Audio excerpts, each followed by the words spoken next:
ഇനി കുറച്ച് പട്ടാളത്തെ ഉപയോഗിച്ച് ഗസയിൽ ഇനി മുമ്പുണ്ടായിരുന്നുള്ള ഇൻവേഷൻ, ഒരു കരയുദ്ധം ആരംഭിക്കുകയാണ്. അതിൻ്റെ പരിണിതി എന്തായിരിക്കും? ഒന്ന്, ഹമാസിന് വലിയ തോതിലുള്ള അവരുടെ ബറ്റാലിയനൊക്കെ നഷ്ടപ്പെട്ടിട്ടുണ്ട്. കുറേ അധികം ആളുകൾ അവർ മരിച്ചിട്ടുണ്ടാവും. പക്ഷെ അവർ ആ വെടിനിർത്തൽ പ്രഖ്യാപിച്ച ഉടൻ തന്നെ അവർ വീണ്ടും റീറിക്രൂട്ട്മെൻറ്റ് തുടങ്ങിക്കഴിഞ്ഞു. അവരാളെടുക്കുകയാണ്. അവർക്ക് ആയുധങ്ങൾ ഇപ്പോഴും ഉണ്ട്. അവർ തിരിച്ചടിക്കാൻ സന്നദ്ധരാണ്. രണ്ടാമത്തെ കാര്യം, ഹമാസിനെ സംബന്ധിച്ച് അവരുടെ ഇപ്പോഴും അവരുടെ ബാക്ക് ബോൺ എന്ന് പറയുന്ന ടണലുകളാണ്.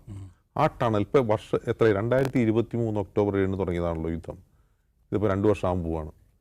ഇതുവരെ ആ ടണലിൻ്റെ സിസ്റ്റം എന്താണെന്ന് കണ്ടെത്താനോ, ഈ ബന്ദികൾ എവിടെയാണ് ഇവർ ഒളിപ്പിച്ചു വെച്ചെന്ന് കണ്ടെത്താനോ, ഈ ഹമാസ് ഫൈറ്റേഴ്സ് എവിടെയാണ് ഒളിച്ചിരിക്കുന്നത് കണ്ടെത്താൻ ഇതുവരെ ഇസ്രായേലിന് കഴിഞ്ഞിട്ടില്ല.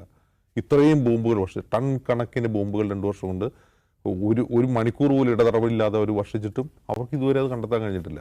അവർ നേതാക്കളെ കൊന്നു, എല്ലാവരെയും തീർത്തു എന്നൊക്കെ പറയുമ്പോൾ പോലും ആ അർത്ഥത്തിൽ ഹമാസ് ഡിസ്മാൻഡ്ലിംഗ് എന്ന് പറയുന്നത് അതിൻ്റെ അവൻ്റെ പ്രൊജക്റ്റ് ഒരു 10% പോലും മുന്നോട്ട് പോയിട്ടില്ല. അപ്പോൾ എന്ത് വിശ്വസിച്ചായിരിക്കും ഇസ്രായേലിലെ ജനങ്ങൾ ഈ ഇതിന് പിന്തുണ കൊടുക്കില്ല. ഇനി മൂന്നാമത്തെ ഓപ്ഷൻ ട്രംപാണ്. ട്രംപ് നേരത്തെ പറഞ്ഞിട്ടുണ്ട് നമ്മൾ റിവേറയാക്കും, അവിടെ ടൂറിസം കേന്ദ്രമാക്കും എന്നൊക്കെ പറഞ്ഞിട്ടുണ്ട്. അത് പറയുമ്പോഴും ഈ ആളുകൾ ഒഴിപ്പിക്കണം, എങ്ങോട്ട് ഒഴിപ്പിക്കും എന്നുള്ള കാര്യത്തിൽ ട്രംപിന് ഇപ്പോഴും വ്യക്തതയില്ല. ട്രംപ് ഒരു കാര്യം ആദ്യം പറഞ്ഞു ഒഴിപ്പിക്കാൻ പോവാണെന്ന് പറഞ്ഞു, രണ്ടാമതും പറഞ്ഞു ഒഴിപ്പിക്കാൻ പോകും, മൂന്നാമത് അദ്ദേഹം ഒരു ടെലിവിഷൻ റിവ്യൂ പറഞ്ഞത് അങ്ങനെ അതൊന്നുമില്ല, അതൊക്കെ വെറുതെയാണെന്നാണ് അദ്ദേഹം പറയുന്നത്. എന്താണ് അമേരിക്കയുടെ കാര്യത്തിൽ നിലപാടെന്ന കാര്യത്തിൽ ഒരു വ്യക്തതയും നമ്മുടെ മുമ്പിലില്ല.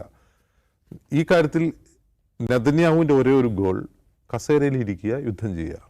യുദ്ധം ചെയ്താൽ മാത്രമേ അദ്ദേഹത്തിന് അധികാരത്തിലിരിക്കാൻ കഴിയൂ.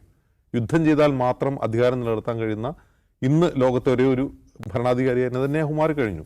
എന്ന് യുദ്ധം അവസാനിക്കുന്നു അന്ന് അദ്ദേഹത്തിന് കസേരയിൽ നിന്ന് ഇറങ്ങേണ്ടി വരും എന്ന് അദ്ദേഹത്തിന് നന്നായിട്ട് അറിയാം. വെറുതെ ഇറങ്ങുക മാത്രമല്ല, അദ്ദേഹത്തിനെതിരെയുള്ള അഴിമതി കേസുകളും ഒരുപാട് കേസുകളും അദ്ദേഹത്തെ കാത്തിരിക്കുകയാണ്.